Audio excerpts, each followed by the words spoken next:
One night, a powerful king was shaken awake by a dream so terrifying, his heart pounded against his ribs. In this vivid dream, a dark, silent shadow stood before him, its presence chilling him to the bone. Trembling, he managed to ask, Who are you? Why have you come?"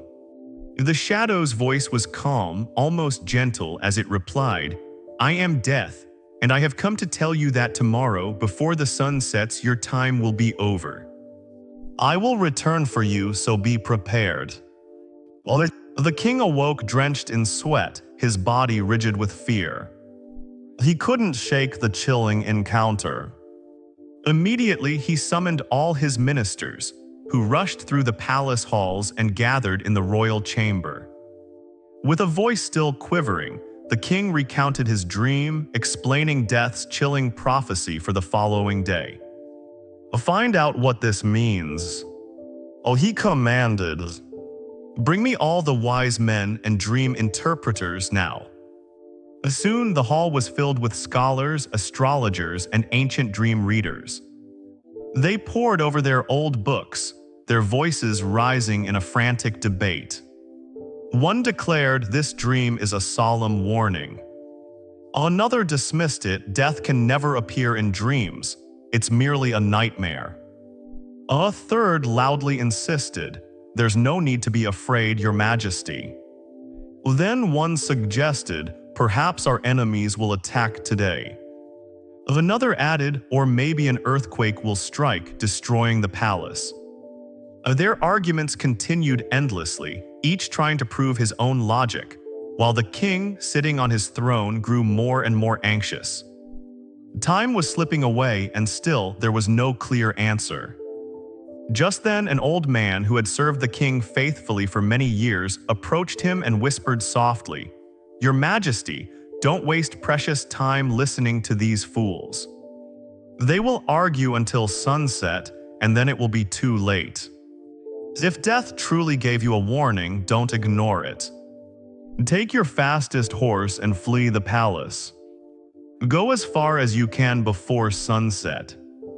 Perhaps then you can save your life. Once the danger passes, you can return." The king considered this advice. It sounded logical. If I go far away, he thought, I can escape an enemy attack, an earthquake, or maybe even death itself won't be able to find me. Without another moment's hesitation, he ordered his finest horse prepared. Within minutes, he galloped out of the palace gates, racing through forests, across fields, and over mountains. He rode so fast that his soldiers were quickly left far behind. He rode all day without stopping, pushing his horse relentlessly. By afternoon, he had crossed rivers and vast deserts, his horse nearing exhaustion. But the king kept pushing, driven by sheer terror. As the sun began to dip towards the horizon, painting the sky in fiery hues, the king had crossed several kingdoms and arrived in a distant land he had never seen before. It was a beautiful, hilly area, surrounded by lush forests and winding rivers.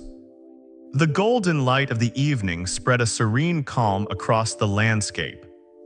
Exhausted but feeling a surge of relief, the king finally stopped under a lone tree atop a small hill. He gently patted his horse, a smile touching his lips. "You did so well, my friend," he whispered. "We've come hundreds of miles. Death can never find us here." As he sat down to rest, a sudden chill permeated the air, as if someone had just appeared behind him. Slowly, he turned around and his heart nearly stopped. There, standing silently, was Death, the very same shadow he had seen in his dream. "Are you?" The king gasped, his voice barely a whisper. Here. But how? I ran so far. How did you find me?" Death chuckled softly, a sound that sent shivers down the king's spine. "My dear king," Death said, "I wasn't following you. In fact, I was waiting for you here all along." Oh, the king stared in stunned silence as death continued.